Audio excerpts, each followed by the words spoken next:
एक गांव में दो दोस्त रहते थे। दोनों बहुत ही गरीब थे। एक दिन दोनों ने विचार किया कि पास के गांव में जाकर काम की तलाश की जाए। इस प्रकार दोनों काम की तलाश में निकल जाते हैं। तभी उसे एक बड़ा घर दिखता है और वो लोग अनुमान लगाते हैं कि यहां काम मिल सकता है। ये सोचकर वे लोग काम मांगने जाते हैं। वो घर एक सेठ का था। सेठ बड़ा ही कंजूस था। उसके यहां कोई भी नौकर नहीं रह पाता था। सेठ जी, कोई काम मिल सकता है क्या?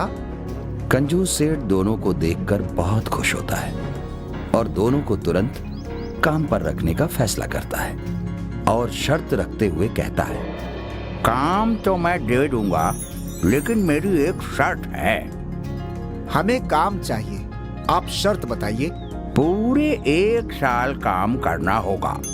उसके पहले तुम दोनों काम छोड़कर नहीं जा सकते। मंजूर है। बदले में हमें तनख्वाह क्या मिलेगी? 12-12 सोने के सिक्के। मंजूर है। शर्त ये है कि अगर तुम दोनों ने काम ठीक से नहीं किया या मेरे किसी आदेश का पालन ठीक से नहीं किया तो उस एक गलती के बदले 4 सोने के सिक्के तुम्हारी तनख्वाह से काट लूंगा। दोनों दोस्तों को काम की जरूरत थी। सेठ की शर्त मानकर दोनों काम पर लग गए। दोनों दोस्तों ने कड़ी मेहनत और ईमानदारी से सेठ के हर आदेश का पालन करते हुए हर काम किया। इस तरह पूरा साल बीत गया।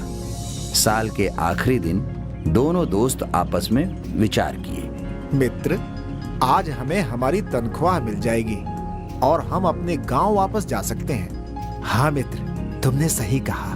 मैं अपनी तनख्वाह से अपनी छोटी बहन की शादी करवा सकता हूँ। और इस तरह वे अपनी तनख्वाह मांगने सेठ के पास गए। सेठ जी, आपकी शर्त के अनुसार हमने सारे काम किए और सारे आदेश का पालन भी किया। अब हमें हमारी तनख्वाह दे दीजिए।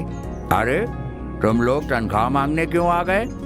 अभी साल का आखिरी दिन पूरा नहीं हुआ है और मुझे तुम दोनों से आज ही 3 और काम करवाने हैं। सेठ जी की बात सुनकर दोनों हैरान हो गए, पर क्या कर सकते थे। सेठ ने 3 काम बताने शुरू किए। पहला काम, छोटी सुराही में बड़ी सुराही डालकर दिखाओ। दूसरा काम, दुकान में पड़े गीले अनाज को बिना बाहर निकाले सुखाओ। तीसरा काम, मेरे सर का सही सही वजन बताओ। ये कैसा काम है?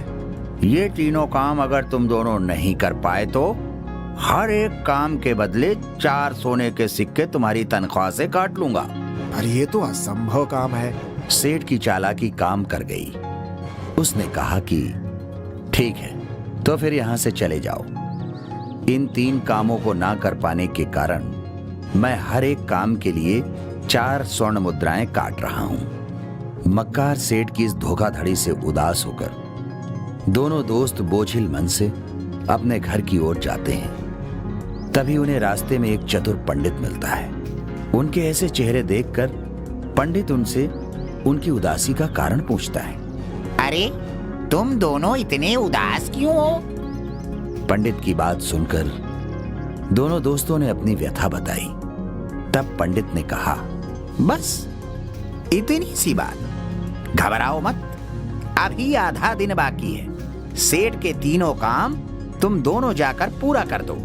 यह कहकर पंडित ने उन दोनों को समझाकर वापस सेठ के पास भेज दिया। सेठ उन्हें वापस आया देख हैरान हुआ।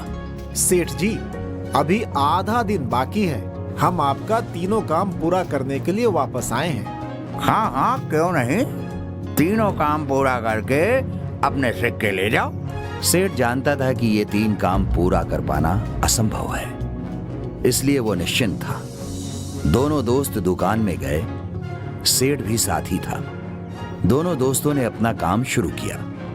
उसने बड़ी सुराही को पटक कर तोड़ दिया। तुमने बड़ी सुराही क्यों तोड़ दी?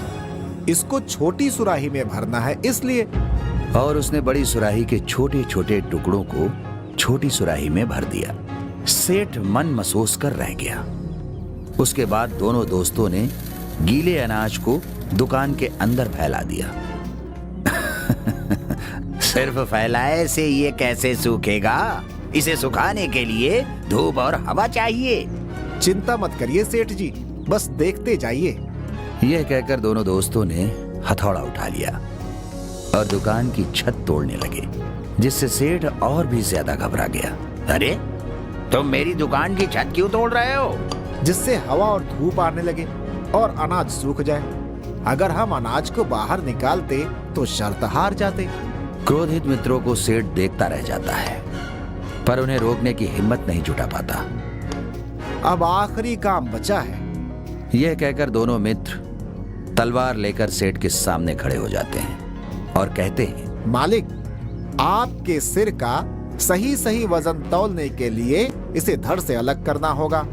कृपया बिना हिले स्थिर खड़े रहें। धोखेबाज सेठ को समझ में आ जाता है कि वो गरीब का हक इस तरह से नहीं मार सकता, और बिना आनाकानी के वह उन दोनों को 12-12 स्वर्ण मुद्राएं गिड़गिड़ाते हुए सौंप देता है। शिक्षा, बेईमानी का फल बुरा होता है।